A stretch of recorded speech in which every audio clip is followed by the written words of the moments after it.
Okay, so a friend of mine wanted me to make a video of a tour of a fortress that I made in Minecraft so that he could understand why I spend so much time in this game, because he doesn't play it. Basically, this is a fort that a friend of mine and I made on this multiplayer server called Empire Minecraft. I play on SMP5 if you ever want to find me, but basically, my friend borrowed my Minecraft account for a couple of weeks and built a dirt mansion, built this outdoor courtyard that you see here, and he really spent a lot of time, in the game doing things on my account, while I sort of just ignored it. And basically, I picked up where he left off because he quit the game eventually, saying that it took way too much of his time. And I pretty much went even further and rebuilt a lot of the mansion because it used to be all dirt. I made it all in stone, and I completely renovated the interior area. Added staircases, furniture, paintings, everything to make it look really nice. And I planted a lot more trees and just pretty much, spent about as much time as he did in making this into the best fort that I can make without completely ruining my life. But basically, I've recently finished the fortress, or almost finished it, and now I'm just gonna give you a basic tour of fortress itself. Basically, this is just a regular fireplace area. Really nice lounge. It's got a book, some area to work, chest, fireplace, blah blah blah. And first floor is pretty simple. I mean, you have this lounge area where when you come in, it's like the first thing you see, and you're like, "Ooh, fountain!" It's really nice.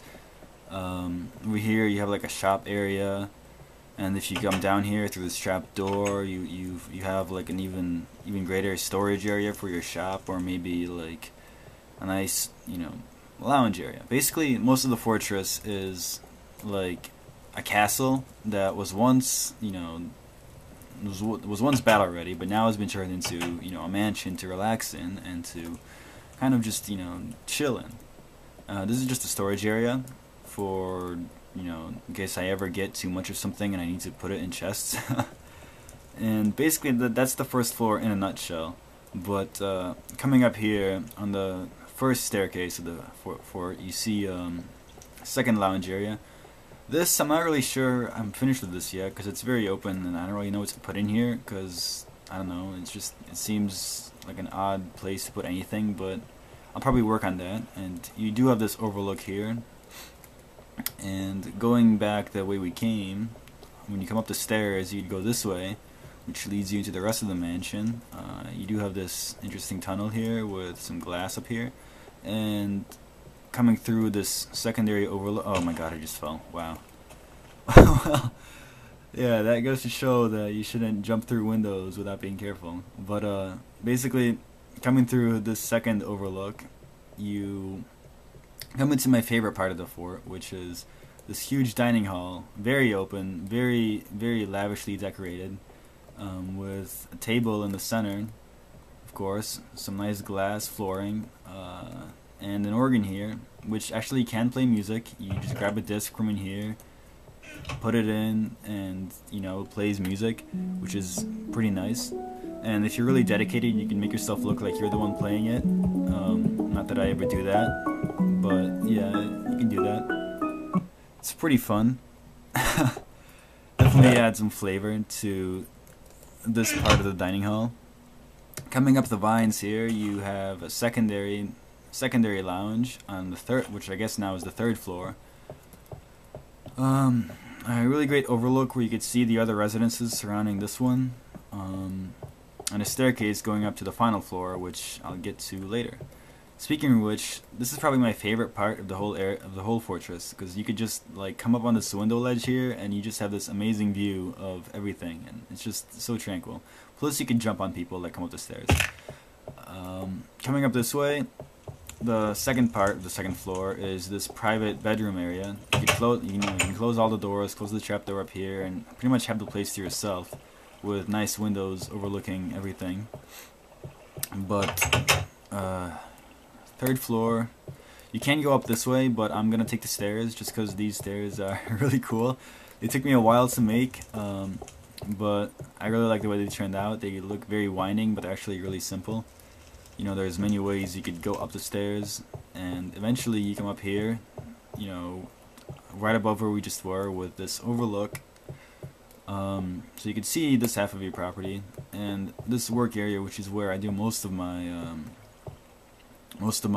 you know, crafting and etc. Up here is probably the greatest lounge area aside from the dining hall. It's got a nice table in the center. You can kind of imagine this would be the, you know, the battle plan table, you know, back when this was a battle-ready fortress, quote unquote. But now it's just a lounge area with some nice books, a couch, etc. And coming up, you can go up the stairs to get to the last floor, or you can just take this ladder from this balcony which overlooks the dining hall. And coming up here, you have the final floor of the fort, with a water slide on this end, which you can go down, but that'll be the last thing I do. And you know, a few more rooms here. This is just well, this is unfinished, but whatever. And this sort of library area, as well as just, you know, a nice quiet study area, which I thought was pretty neat. And then on this end we have what I call Wilhelm's personal rape chamber. It's kind of an inside joke, but yeah, it is what it is, and I can't really say much else about it. Here you have this nice overlook again, even higher than the last one, and I guess you can try and commit suicide from up here if you want, but you have infinite health, so it doesn't really matter. Water slide wise, this is just something we had for fun. You basically just slide down while having a nice view, again, of everything around you. It's not that fast unless you want to jump like that, which kind of kills the point. I pretty much like the relaxing route. And you can come out this way or take the teleporter back to this area. And this is where everybody comes in when they teleport to my castle. And basically you can go to the pool, you can go to this guy's house, you can go to the water slide, or you can go to the shop. The shop I take no credit for. This was completely made by my friend. And it used to be up in good service, but I haven't really been taking care of it since he stopped playing. Just because it's, I don't know, I just don't have the energy for it. It requires a lot of merchant and, you know, all that work that I just don't feel like doing. But there are still items in stock, and you can still come here and buy stuff if you want and help me make money. And coming up here is the pool I was talking about. He made this, which I think is the coolest thing ever. It's a swimming pool on top of everything. And it even comes with a diving board, which I thought was awesome. You come up here, you're like in the clouds, above the clouds even. You could jump up and, you know, jump down and I don't know, waste time that way if you're so inclined. It's pretty neat. And the shop is actually pretty hidden. You're not going to find it unless you're looking up. It's all the way up there. Going back out the way we came, you can see it up there, and there's even a smiley face on the bottom for anybody who's curious. I guess you kind of got to look at it this way. But yeah, that's pretty much Fort Russia, or Fort whatever you want to call it. I'm just calling it Fort Russia right now because that's what I feel like calling it. Yeah, so yeah, that's what I've been doing with my life. Alright, until next time.